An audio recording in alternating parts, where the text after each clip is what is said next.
आपदा से निपटने के लिए मजबूत नियंत्रण की जरूरत है। इसके लिए सख्त प्रावधानों वाला खास कानून बनाना विधायिका का हक है।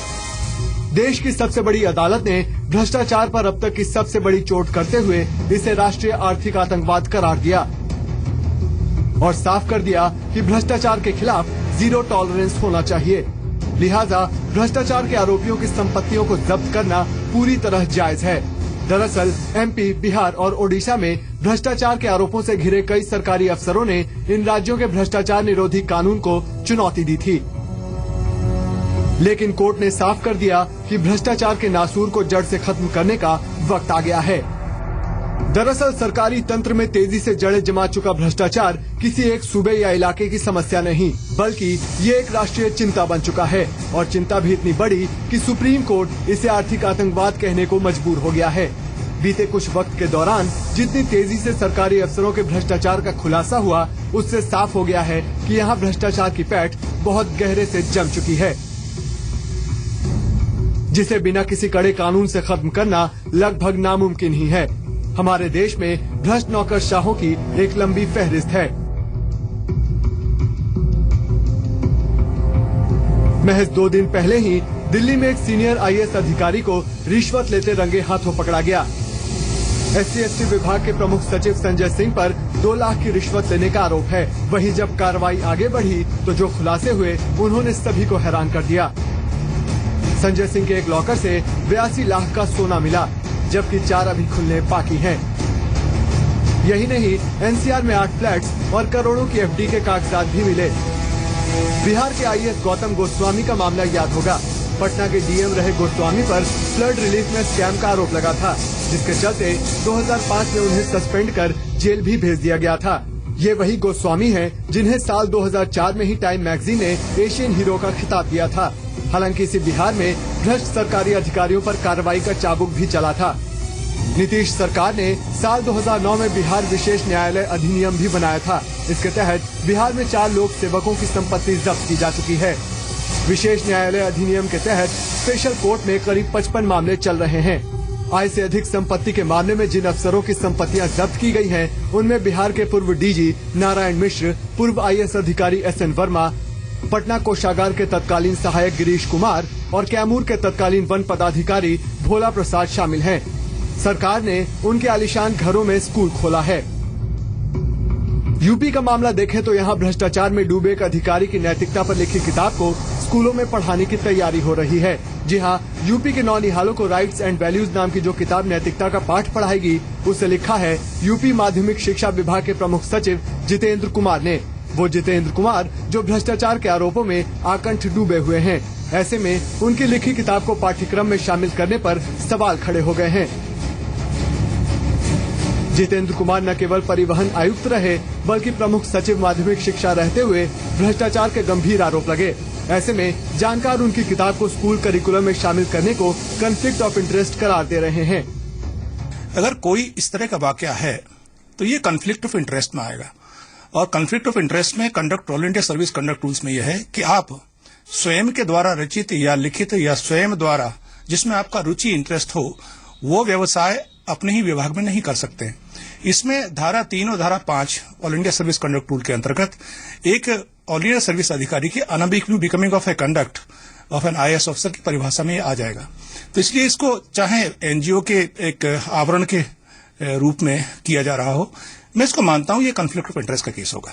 भाग की बात है कि भ्रष्टाचारी को जब महिमा मन किया जाता है तो ये और उससे बड़ा दुर्भाग्य का विषय है कि जिन लोगों की जगह जेल में होनी चाहिए, जिन लोगों के खिलाफ सख्त कार्रवाई होनी चाहिए, वो लोग अपनी प्रशंसा में और इस तरह की जब बातें करते हैं तो और भी खतरनाक है। और दुर्भाग्य की बात यह है कि हमारे देश में नौकरशाही, नेताओं और ठेकेदारों का एक बहुत नेक्सस हो गया है। ये तीनों मिल करके इस देश को लूटते रहते हैं। साफ है कि भ्रष्ट तंत्र की जड़ें सिस्टम को गहरे तक खोखला कर चुकी हैं, जिस पर वक्त रहते लगाम न कसी गई तो भ्रष्टाचार का ये दीमक देश की व्यवस्था को चौपट कर देगा, जो न केवल सरकारों के लिए खतरे की घंटी है, बल्कि आम आदमी के लिए भी उठ खड़े होने का वक्त है। Bureau report, India 24/7।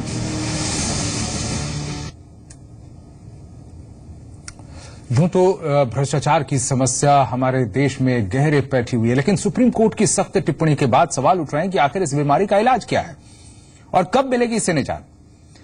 इस मसले के तमाम पहलुओं पर चर्चा के लिए हमारे साथ खास मेहमान हैं। खास मेहमानों का एक पैनल मौजूद है। लखनऊ से हमारे साथ हैं सीवी पांडे, पूर्व न्यायाधीश हैं, और साथ ही कोलकाता से हैं हमारे साथ RP Singh, retired deputy general of police, DGP Kolkata से।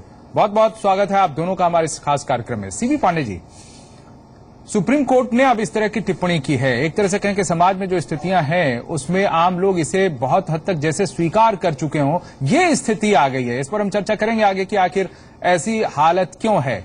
लेकिन सुप्रीम कोर्ट ने जिस तरीके से इसे आर्थिक आतंकवाद बताया है, ये टिप्पणी कर देने भर से या इसके बाद क्या होगा? क्या इस तरह का माहौल बन पाएगा? क्या इससे हम फिर से आर्थिक आतंकवाद रूपी भ्रष्टाचार पर चोट करने के लिए कोई और सिस्टम इजाद कर पाएंगे? क्या कुछ होगा? यानी सुप्रीम कोर्ट की ये जो टिप्पणी है, इसे किस रूप में, किस संदर्भ में आगे लिया जाए, किस रूप में लिया जाना चाहिए?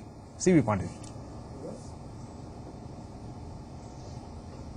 सुप्रीम कोर्ट ने इसको जो आतंकवाद का नाम दिया है, आर्थिक आतंकवाद, तो दो पहलू है इसके। इस तरह से उनको ऐसा कहना पड़ा कि ये आर्थिक आतंकवाद है। पहला यह कि देखिए, आतंकवाद में क्या होता है, इनोसेंट लोग मारे जाते हैं जी, जो अपने वेस्टेड इंटरेस्ट के लिए, कुछ माहौल को खराब करने के लिए, कुछ लोगों को फायदा पहुंचाने के लिए, कुछ राजनीतिक लाभ उठाने के लिए, या बहुत सारे चीजों के लिए इनोसेंट लोगों को, जो बेचारे जिनसे कोई मतलब नहीं है, उन लोगों को आतंकवादी मारते हैं और दहशत फैलाते हैं और उसपे एक ऐसा वातावरण पैदा करते हैं कि सब लोग डर जाएं। ये जो आर्थिक आतंकवाद है, बिल्कुल यही आतंकवाद उन्होंने इस तरह सुप्रीम कोर्ट ने इस शब्द का जो प्रयोग किया है, इसके पीछे भी यही अवधारणा है। बड़े बड़े लोग, देश सरकार, देखिए भ्रष्टाचार क्या है? भ्रष्टाचार का मतलब यह है कि जो जनता का पैसा है उसको अधिकारी, नेता या बिजनेसमैन या उसका जो नेक्सस बना हुआ है, या टैक्स चोर, या जितने भी लोग हैं इस तरह के लोग, वो है तो पैसा जनता का, लेकिन उस पैसे को वो इस तरह से दुरुपयोग करते हैं, वो इस पैसे को अपना बना के इस तरह से अपना बनाते हैं कि आम लोग समझ नहीं पाते हैं कि ये कैसे इन्होंने, आप पैसा तो उनका था आम लोगों का, वो पैसा कैसे इनके हाथ में चला गया, वो समझ ही नहीं पाते हैं। वो समझते हैं कि उन्होंने अपनी मेहनत से, अपने परिश्रम से, अपनी काबिलियत से पैसा बनाई, जबकि ऐसी बात नहीं है। वो आम आदमी के पैसे को अपनी बुद्धि और कला से उन्होंने अपना पैसा बना लिया। तो सफरर क्या होता है, जितने ही भ्रष्टाचार ऐसे लोग ज्यादा पैसा कमाते हैं, उतने ही आम गरीब जनता परेशान होती है और उनके न अच्छे स्कूल खत्म हो जाते हैं, उनके दवाइयां का स्रोत खत्म हो जाता है, दफ्तरों में उनसे घूस, छोटे मोटे काम के लिए घूस लिया जाता है। जहां जाते हैं गरीब आदमी, उनको पैसा देना पड़ता है। सब लोग इससे पीड़ित हैं, सभी पीड़ित हैं इससे। सुप्रीम कोर्ट को ये कहना पड़ा मजबूरी में एक तरह से आर्थिक आतंकवाद का है भ्रष्टाचार को, तो एक इशारा है, एक आगे के लिए पहल करने के लिए उन्होंने एक तरह से कहें कि स्ट्रोक दिया है। लेकिन क्या इस पर हो पाएगा वो सब कुछ जो हम चाहते हैं, जो समाज की बेहतरी के लिए? आरपी सिंह जी, आखिर सुप्रीम कोर्ट की इस टिप्पणी के बाद सूरत बदलेगी? कैसे बदलेगी? क्या इसकी कोई रूपरेखा अलग तरीके से होगी, या ये भी टिप्पणी, ये भी बात आई गई, या फिर बहस का एक हिस्सा भर बनकर रह जाएगी? क्या बदलेगा इससे?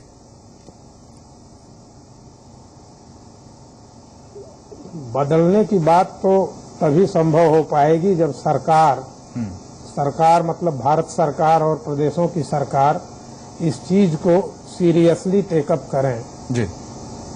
ये समस्या आज की नहीं है, ये समस्या तो पिछले कई वर्षों की है। खास करके पिछले 15-20 वर्षों में जिस तरह से करप्शन को बढ़ावा मिला है, शासक तंत्र भी उसमें इन्वॉल्व रहा है और शासक तंत्र ने, मैं तो कहूंगा, प्रोत्साहन दिया है।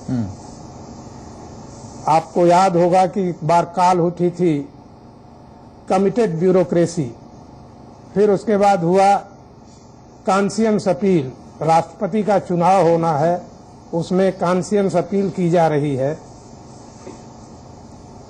कमिटेड ब्यूरोक्रेसी की बात की जा रही है। तो ऐसी सिचुएशन में जब तक सरकारें सख्त नहीं होगी, सरकारें इस चीज को सीरियसली टेकअप नहीं करेंगी, मुझे तो नहीं लगता कि कोई सुधार संभव होगा। तो सरकारें सीरियसली कैसे इसे टेक करें, ये सवाल है। जो जिस संदर्भ में ये फैसला आया था हमें उसे भी देखना होगा। बिहार सरकार और ओडिशा सरकार ने जो अपने अधिनियम में बदलाव किए थे, जो अधिकारी हैं, जनसेवक हैं, उनकी संपत्तियों को जब्त करने के, अगर उन पर भ्रष्टाचार के आरोप लगते हैं और इस पर अमल भी हुआ, बिहार में कई इस तरह की संपत्तियां जब्त की गई, उनमें स्कूल खोले गए। अब इस फैसले को जो चुनौती दी गई थी तो सुप्रीम कोर्ट ने इसे सही ठहराया है, लेकिन सवाल यह है कि इससे बदला क्या इसके बाद भ्रष्टाचार बिहार में या उड़ीसा में पूरी तरह से रुक गया, या फिर दूसरे राज्यों में भी इस तरह के अधिनियम लाए जाने की जरूरत है, वहां भी इस तरह के नियम कायदे कानून सख्त करने की जरूरत है। तस्वीर क्यों नहीं बदलती सीवी पांडे जी, तस्वीर क्यों नहीं बदलती, जबकि सुप्रीम कोर्ट ने सही करार दिया है कि राज्य सरकार ने जो नियम बदले थे, जो सख्ती की थी, वो सही है, जायज है। भले वो अधिकारी अपने आप को जब सही साबित कर ले, बरी हो जाए आरोपों से, तो फिर उसे वो संपत्ति उसकी मिल जाएगी, लेकिन फिलहाल संपत्ति जब्त होगी और सरकार उसका अपने हिसाब से लोगों के लिए इस्तेमाल कर सकती है। ये तो एक तरह से मुहर है उस फैसले पर, लेकिन इससे अंतर क्यों नहीं पड़ रहा है? अंतर इसलिए नहीं पड़ रहा है कि ये तो सब जितने भी मेजर्स हैं ये सब दंडात्मक हैं, दंड देने वाले हैं। उनको किसी ने अपराध किया, किसी ने गड़बड़ी किया, उसके खिलाफ उनको अधिक से अधिक दंड दिया जाए, अधिक से अधिक जेल भेज दिया जाए। ये भी मांग हो रही है कि आजीवन कारावास की सजा भ्रष्टाचार के मामले में कर दिया जाए। ये भी मांग बहुत दिनों से थी कि उनके प्रॉपर्टी को जब्त कर दिया जाए, तो ये कानून बना और सुप्रीम कोर्ट ने कह दिया कि ये कानून सही है। जहां कोशिश होनी चाहिए कि भ्रष्टाचार हो ही ना पावे, उस पर तो कहीं रोक है नहीं, उस पर तो वहां तो सब मिले जुले हैं। अब चाहे वो टेंडर हो, चाहे आप देखिए जैसे एक सबसे बड़ा उदाहरण उत्तर प्रदेश में, चाहे देश के तमाम भागों में शिक्षा एक ऐसा था, सरकार के अधीन था और सारी शिक्षा की व्यवस्था सरकार के अधीन थी, कम से कम इंटरमीडिएट लेवल तक, और कोई भ्रष्टाचार बहुत कम था, लोगों में शक्ति होती थी। आपने इसको खोल दिया एकदम से, शिक्षा की व्यवस्था काम सबके लिए प्राइवेटाइजेशन कर दिया उसका पूरी तरह से। अब जब प्राइवेटाइजेशन हुआ तो लोगों ने शिक्षा आज सबसे बड़ा भ्रष्टाचार का अड्डा बन चुका है जी। उसी तरह स्वास्थ्य सेवाएं हमारी थी, स्वास्थ्य सेवाएं बिल्कुल ज्यादा सरकारी 95% सरकारी अस्पतालों से लोगों को दवा होती थी, आपने उनको पब्लिक के लिए खोल दिया और सबसे बड़ा भ्रष्टाचार का अड्डा हमारे स्वास्थ्य सेवाएं होते हैं। तो जो चीज आप पब्लिक को देते हैं अच्छी बात है, बहुत सारे काम हम सरकार नहीं कर सकती, पब्लिक को देना चाहिए, लेकिन पब्लिक को देने के पहले, और इसीलिए हैरानी है वो बिहार का जिक्र हमने इसलिए किया क्योंकि ये सुप्रीम कोर्ट का जो फैसला है, जो टिप्पणी की है, उस फैसले के संदर्भ में सुप्रीम कोर्ट ने टिप्पणी की है, और ये समझा जाना भी बेहद जरूरी है कि जिस सरकार के, राज्य सरकार के फैसले को मुहर लगाई है सुप्रीम कोर्ट ने, आखिर उससे कितना फर्क पड़ा। सवाल यह है कि वहां पर 4 ही जनसेवकों की संपत्तियां इस तरह से जब्त की गई। क्या ऐसा लगता है, यह मुमकिन है कि केवल इतने ही लोग वहां पर भ्रष्टाचार में लिप्त हों, बाकी जनसेवक क्या दूध के धुले हुए हैं, या उन पर इस तरह के आरोप नहीं है, वो इस तरह की चीजों में संलग्न नहीं है? ये सब बड़े सवाल है। हमारे साथ 2 खास मेहमान जुड़े हुए हैं, सीवी पांडे हैं और आरपी सिंह हैं। एक छोटा सा ब्रेक यहां लेंगे, आप देखते रहिए सियासत।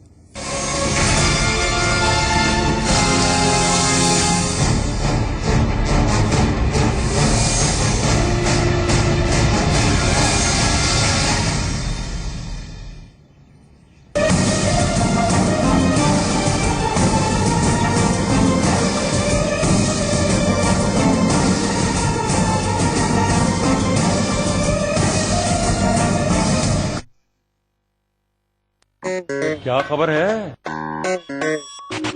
भैया जी? हेलो, इधर सीरियस है, जोकिंग है, काफी इंटरेस्टिंग है। पेश है नया हिंदी न्यूज चैनल इंडिया 24/7। क्या खबर है? दिल वाले विद आयुर्वेद न्यूट्री स्लिम, आकर्षक शरीर के साथ स्लिम और सुंदर दिखने के लिए आयुर्वेद न्यूट्री स्लिम मेडिकल्स में उपलब्ध।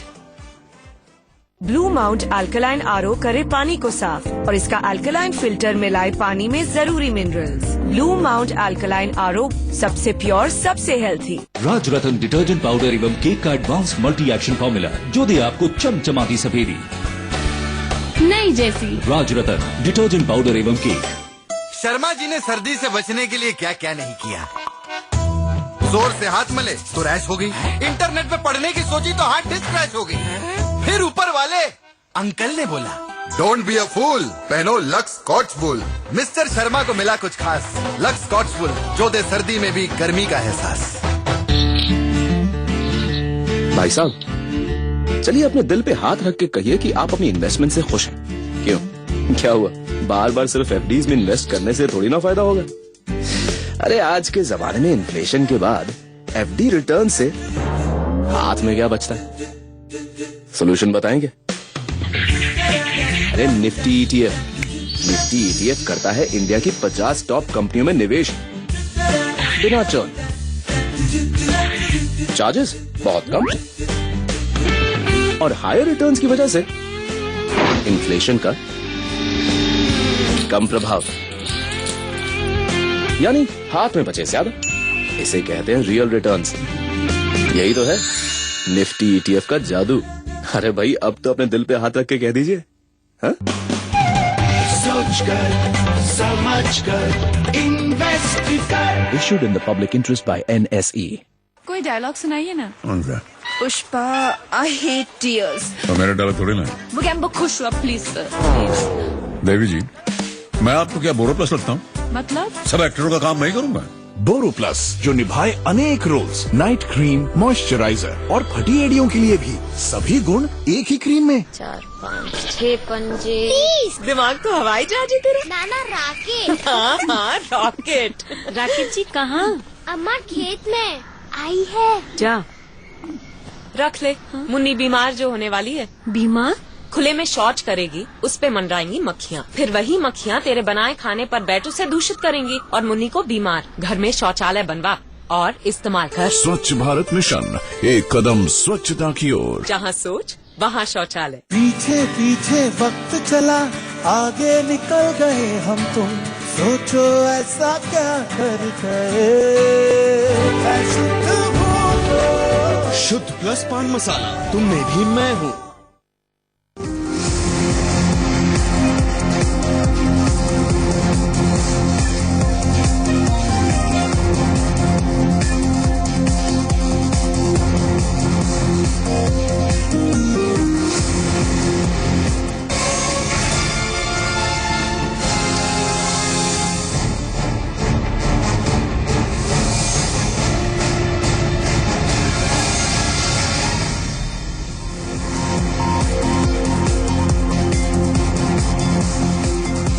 के बाद आपका एक बार फिर से स्वागत है। आप देख रहे हैं सियासत में। हम बात कर रहे हैं सुप्रीम कोर्ट ने गुरुवार को जो एक फैसला दिया, बिहार सरकार और उड़ीसा सरकार ने सख्त नियम बनाए हुए हैं जनसेवकों के खिलाफ अगर उन पर भ्रष्टाचार के आरोप लगते हैं। इस नियम को चुनौती दी गई थी तो सुप्रीम कोर्ट ने इसे सही ठहराया है और जो याचिका दी गई थी उसे खारिज कर दिया है और साथ ही ये टिप्पणी की है कि ये आर्थिक आतंकवाद है, भ्रष्टाचार।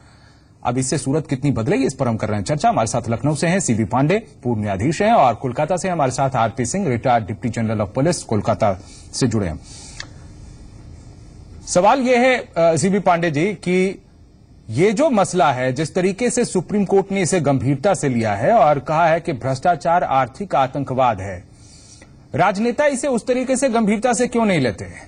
बिहार में, उड़ीसा में सख्त कानून है, वो भी पूरी तरह से लागू नहीं होते और यहां संसद में यह मुद्दा, आर्थिक आतंकवाद का मुद्दा, मौन इस पर क्यों है, चुप्पी इस पर क्यों है? यहां सांप्रदायिकता का मुद्दा उठता है, लेकिन आर्थिक आतंकवाद में तो किसी तरह की सांप्रदायिकता की बात नहीं है। इसमें तो सभी जाति धर्म के लोग, इसमें कहें कि खुले हमाम में सभी रंगे हैं। इस पर चर्चा क्यों नहीं होती संसद में? राजनेता इसे सीरियस मुद्दा क्यों नहीं बनाते हैं? इसीलिए तो नहीं बनाते हैं कि सभी इसमें शामिल हैं। आतंकवाद में तो कुछ थोड़े से लोग आतंकवादी बन जाते हैं और वो आतंकवाद से एक दहशत फैलाते हैं। सुप्रीम कोर्ट ने जो आतंकवाद का शब्द का इस्तेमाल जो किया है वो इसीलिए किया है कि जितना आतंकवाद लोगों के जान माल के लिए खतरा है, लोगों की सुरक्षा के लिए खतरा है, उतने उससे ज्यादा एक तरह से कहिए कि ये भ्रष्टाचार जो है लोगों के जीवन से एक तरह के जीवन को बहुत बुरी तरह से लोगों को प्रभावित कर रहा है और तमाम लोगों को गरीबी में ढेल रहा है, तमाम लोगों को दिक्कतें महसूस हो रही हैं।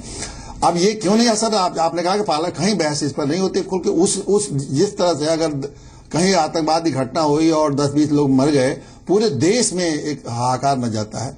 यहाँ तो हजारों हजार लोग किसी न किसी तरह से रोज एक तरह से मरने जैसा ही जिंदगी जी रहे हैं इस भ्रष्टाचार के नाते, लेकिन कहीं चर्चा नहीं होती है। पार्लियामेंट तो कुछ छोड़िए, पार्लियामेंट में तो देखिए दिक्कत ये हो गई है कि हमारे 3 इंस्टीट्यूशन थे, न्यायपालिका, ये कार्यपालिका, विधायिका और न्यायपालिका, तीनों इंस्टीट्यूशन से अपेक्षा ये थी कि तीनों एक दूसरे पर नजर रखेंगे और तीनों एक दूसरे को की भ्रष्टाचार को रोकेंगे। आज ये तीनों इंस्टीट्यूशन करीब करीब मैं समझता हूं कि एक दूसरे से मिले जुले हुए हैं, मिल गए हैं, तीनों की एक साठ गांठ जैसी हो गई है। और इसलिए कौन रोके?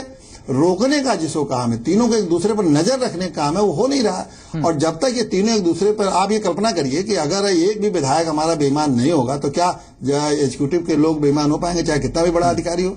क्या एग्जीक्यूटिव तो अगर हमारे ईमानदारी से जाता है? तो क्या ये आरपी सिंह से अब जानने की कोशिश करते हैं। ये बताइए कि सख्त नियम बना दिए लेकिन फिर भी चीजें वही की वही हैं।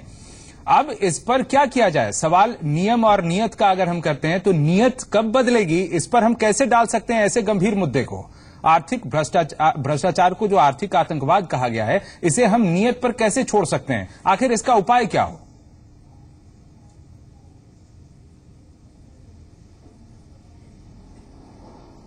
जी आरपी सिंह जी।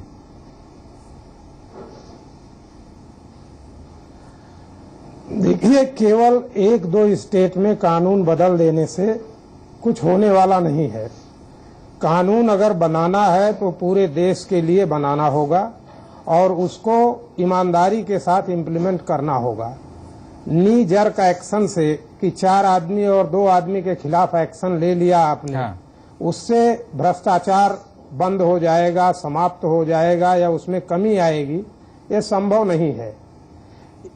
कानून जो बनेगा, कानून बनाने से ही केवल काम नहीं होता, कानून को इम्प्लीमेंट करने में आप कितनी सच्चाई से, कितनी ईमानदारी से और कितनी निष्ठा से उसको करते हैं, तभी उसका कुछ रिजल्ट आ पाएगा। आम आदमी में ये बताइए कि ये भी दोष दिया जाता है, ये भी शिकायत की जाती है कि आम आदमी में बहुत सारे लोग हैं जिन्होंने एक्सेप्ट कर लिया, इसे स्वीकार जैसे कर लिया हो, और ये भी एक बड़ा कारण बताया जाता है। लेकिन जब आंदोलन होते हैं इस पर, भ्रष्टाचार से जुड़े, भ्रष्टाचार खत्म करने को लेकर अन्ना का आंदोलन जिस तरीके से हुआ था और इसकी उपज में जो दल के रूप में सामने आए, जिनकी सरकार बनी, इन सब के बाद भी क्या स्थितियां वैसी बदली हैं, बदल रही हैं? अगर ऐसा होता तो सुप्रीम कोर्ट को यह कहना नहीं पड़ता कि यह आर्थिक आतंकवाद है। आरपी सिंह जी, अभी पांडे साहब ने बताया ना कि जब तक ये तीनों एक दूसरे पर नजर नहीं रखेंगी, कार्यपालिका, विधायिका और न्यायपालिका, तो चीजों को सही रूप में ले आना या उसे इम्प्लीमेंट कर पाना संभव नहीं जी। जब तीनों का ही हो गया, you scratch my back, I scratch your back जी, तो कैसे कोई चीज संभव हो सकती है? आपने अभी प्रश्न उठाया कि संसद में ये चीज क्यों नहीं चर्चा का विषय हो रही है जी। अगर आप हमारी रोजी रोटी पर ही प्रश्न उठाएंगे तो कैसे संभव हो पाएगा? ईमानदारी केवल 1-2 आदमियों के जिम्मे की चीज नहीं है जी। इसके लिए तो एक माहौल बनाना पड़ेगा। उस माहौल बनाने के लिए जिस तरह से अन्ना हजारे साहब आए, उसी तरह से जब तक पूरे देश में एक आभवा नहीं तैयार होगी, एक माहौल नहीं बनेगा, ये भ्रष्टाचार जो घुन की तरह लग गया है देश में, ये जाने वाला नहीं है जी। बहुत बहुत शुक्रिया आपका हमारे साथ जुड़ने के लिए। आरपी सिंह जी और सीबी पांडे, आप दोनों हमारे साथ जुड़े और अपने अहम विचार आपने रखे।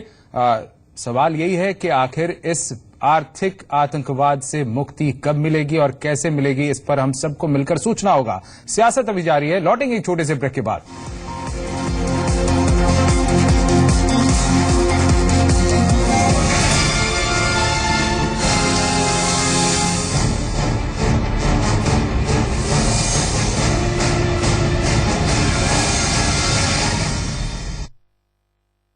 क्या खबर है? मैडम, अरे बोला तो लंदन है, बीजिंग है। काफी इंटरेस्टिंग है। पेश है नया हिंदी न्यूज चैनल इंडिया 24/7। क्या खबर है? क्या हो रहा है? सर्दियों की तैयारी। टोपी, शॉल, कंबल और थर्मल कोई भी ले लूंगी। सब एक से तो हैं। एक जैसे दिखते होंगे, है नहीं? मतलब लक्स इन्फर्नो, इसमें है माइक्रो पॉली फाइबर्स जो इसे रखी सॉफ्ट और स्ट्रेचेबल और चली सालों साल। लक्स इन्फर्नो, सर्दी भगाओ, मॉडर्न हो जाओ। मोस्ट ट्रस्टेड मैट्रिमोनियल वेबसाइट रिश्तों का संसार.com। आज ही फ्री रजिस्ट्रेशन करें रिश्तों का संसार.com पर। Roop Mantra ayurvedic face cream and face wash. इसमें है 12 खास आयुर्वेदिक जड़ी बूटियों का संतुलित मिश्रण। ये कोई कॉस्मेटिक नहीं, आयुर्वेदिक औषधि है। असली इंडिया, यही तो है असली इंडिया। असली मसाले यही असली इंडिया। कोई डायलॉग सुनाइए ना। कौन सा? Pushpa I hate tears. तो मेरा डायलॉग थोड़ी ना है। वो कैम्बो खुश हुआ प्लीज सर। देवी जी, मैं आपको क्या बोरो प्लस लगता हूँ? मतलब सब एक्टरों का काम मैं ही करूँगा। बोरो प्लस, जो निभाए अनेक रोल्स, नाइट क्रीम, मॉइस्चराइजर और फटी एड़ियों के लिए भी सभी गुण एक ही क्रीम में।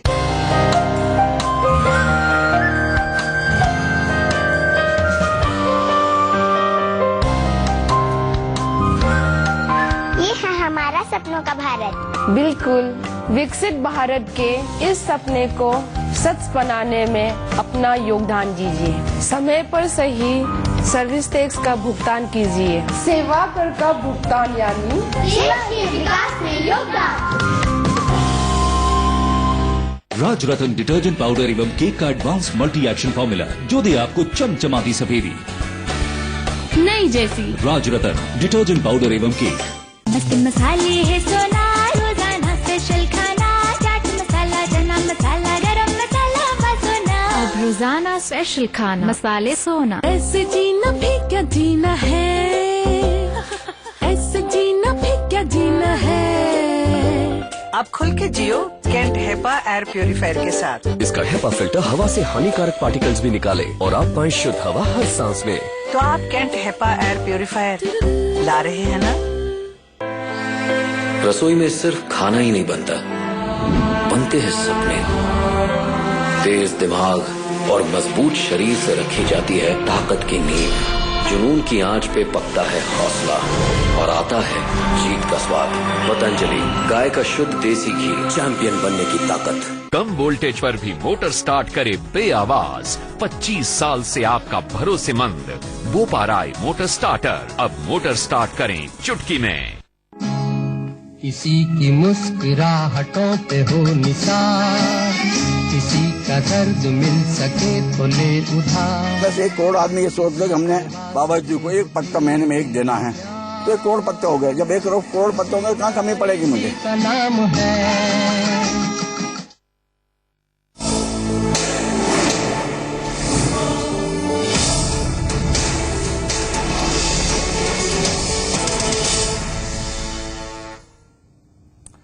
आप देख रहे हैं सियासत, और सियासत में आज हमने चर्चा की कि आर्थिक आतंकवाद घोषित किया है, बताया है सुप्रीम कोर्ट ने भ्रष्टाचार को।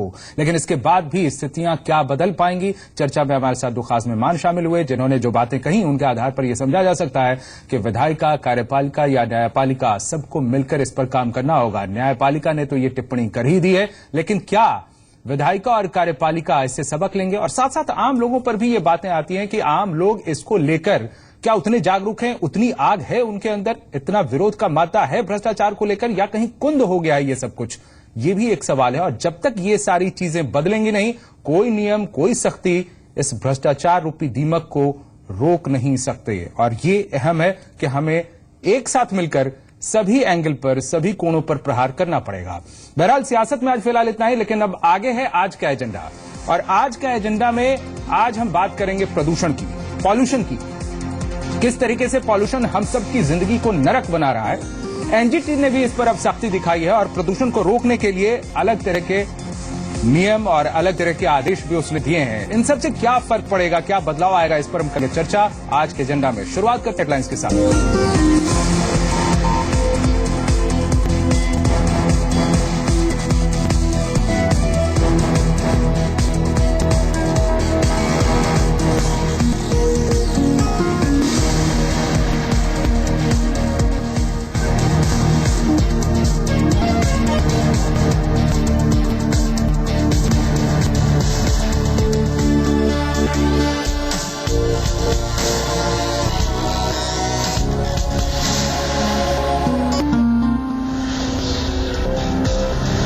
भारत पाकिस्तान के बीच अग्रवार्ता का जल्द तैयार। ब्लू के लिए अगले में मिलेंगे देशों के सचिव।